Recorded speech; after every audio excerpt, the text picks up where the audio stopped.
In the blistering heat of a desert noon, Clementine Cross stood bound to a wooden stake, her wedding dress torn and streaked with dirt, fluttering in the dry wind. Her red hair caught the harsh sunlight, and her green eyes scanned a crowd of 40 townsfolk gathered in the dusty square. The ropes bit into her wrists as she struggled, but they held fast. Reverend Judson Pryor, his cold gray eyes fixed on her, raised his arms to address the crowd. "Brothers and sisters," his voice boomed, "we gather to cleanse our community of the darkness poisoning our wells and killing our livestock."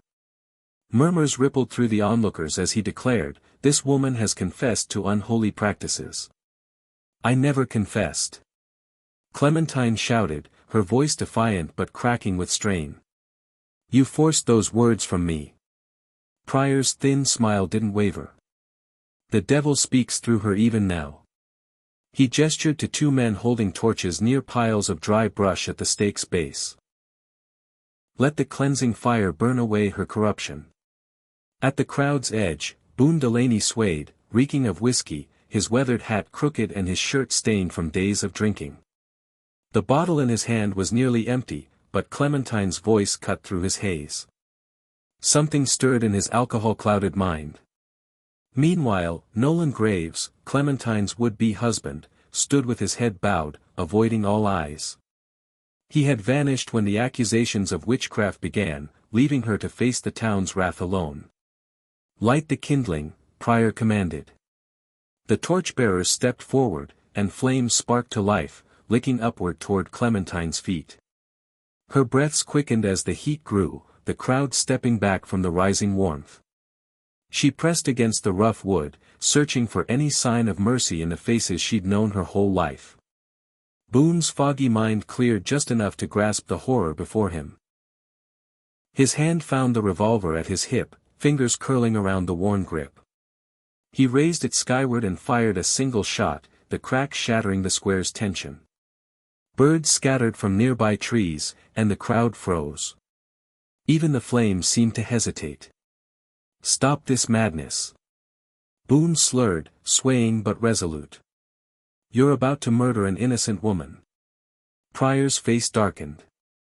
"How dare you interrupt the Lord's justice with your drunken foolishness?" "Guards, remove him." 3 burly men stepped forward, but Boone kept his gun raised, pointed safely away from the crowd. "I know what really killed those cattle, Pryor," he said. "It wasn't witchcraft. I saw you dumping barrels into Willow Creek 3 nights ago, right upstream from where the cattle drink." The crowd stirred, uncertainty flickering across their faces. Clementine's eyes widened with desperate hope as the flames crept closer, singeing her dress. "The ravings of a drunk hold no weight," Pryor snapped, but a tremor in his voice betrayed his unease. "Continue the execution." "Explain the barrels, then," Boone pressed, his words slurring but clear enough. The torchbearers hesitated, and whispers spread among the townsfolk. From the crowd, Bertie Sloane, an elderly woman with a weathered face, stepped forward. "I've lived here 60 years, she said, her voice carrying the weight of experience. "I've never seen anything like what's happened to our animals. Maybe we should listen." Pryor's jaw clenched. "She confessed. The matter is settled." "I confess to nothing," Clementine shouted, her voice stronger despite the growing heat. "You locked me in that cellar for 2 days without food or water until I couldn't think straight." The flames caught the hem of her dress, and sweat beaded on her forehead as she fought the ropes. Boone staggered forward, revolver still in hand. "Cut her loose, Pryor, before you do something you can't undo." The Reverend gestured sharply to his men. "Finish this now." But as the guards moved toward Boone and the torchbearers advanced, Bertie slipped away unnoticed, her mind fixed on something she'd remembered about those barrels. The guards rushed Boone, who stumbled back, waving his gun erratically. The crowd scattered, some fleeing, others pressing closer. Clementine cried out as the flames climbed higher, black smoke choking her lungs. "Help me," she gasped, but the chaos between Boone and the guards held everyone's attention. Just then, Bertie emerged from behind the general store, dragging a heavy wooden barrel with dark stains around its rim. "Stop this madness," she called, her voice cutting through the noise. She tilted the barrel, revealing a thick, oily liquid that reeked of chemicals. "I found this behind the church, along with 6 others, all empty and smelling of poison." Pryor's face went pale. The crowd turned toward him, suspicion replacing their fear. Clementine's situation grew dire, the flames now licked at her knees. She worked one hand partially free, but the heat was unbearable. Then, from the shadows between 2 buildings, Nolan Graves burst forward, a bucket of water in hand. He doused the flames at Clementine's feet, steam hissing as the fire retreated. "Cut her loose," he shouted, pulling a knife to saw at her ropes. Pryor's shock turned to rage. "That barrel proves nothing. This is a conspiracy to protect the witch." Nolan, now cutting through the last of Clementine's bonds, ignored him. Boone, wrestling with a guard named Curtis, fired another wild shot into the dirt, sending the crowd into further chaos. "You're all making a mistake," Boone yelled. "That girl's innocent, but your reverend's been poisoning your water." "Lies." Pryor snapped, sweat glistening on his brow. But the crowd's faith in him was crumbling.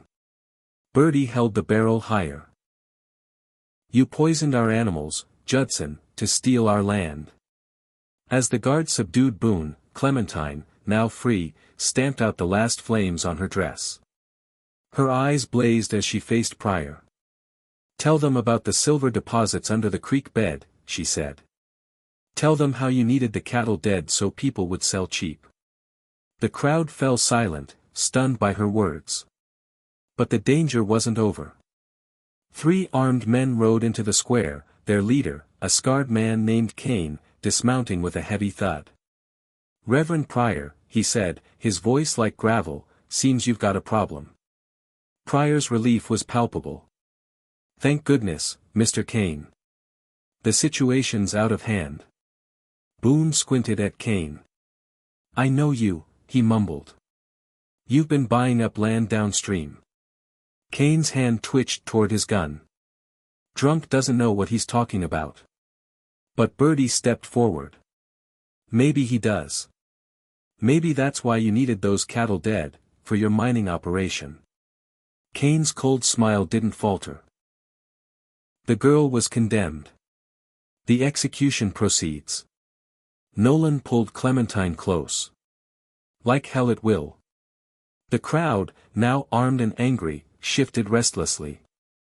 Boone, circling behind the mounted gunmen, noticed their poor positioning. Their horses were skittish, giving him an edge. As Kane drew his gun, aiming at Clementine, Boone lunged, yanking the reins of one horse. It reared, throwing its rider. The second gunman's shot went wide, shattering a window. The townsfolk surged forward, tackling Kane and his men. But Pryor, pulling a hidden pistol, aimed at Clementine. Bertie swung the barrel, knocking his arm aside.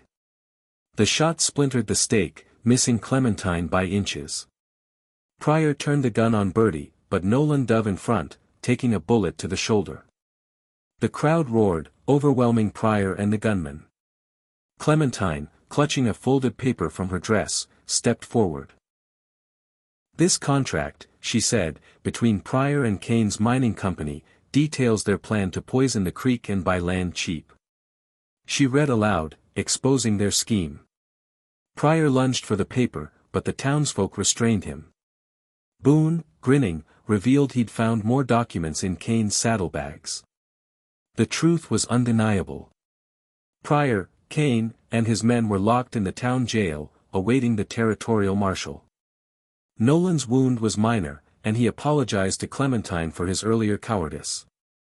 She forgave him, seeing his bravery now.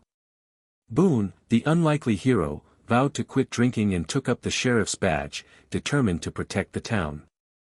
Clementine walked free, her name cleared, and the town began to heal. Justice had prevailed through the courage of ordinary people, a drunken cowboy, an elderly woman, and a remorseful groom, who stood against greed and deception.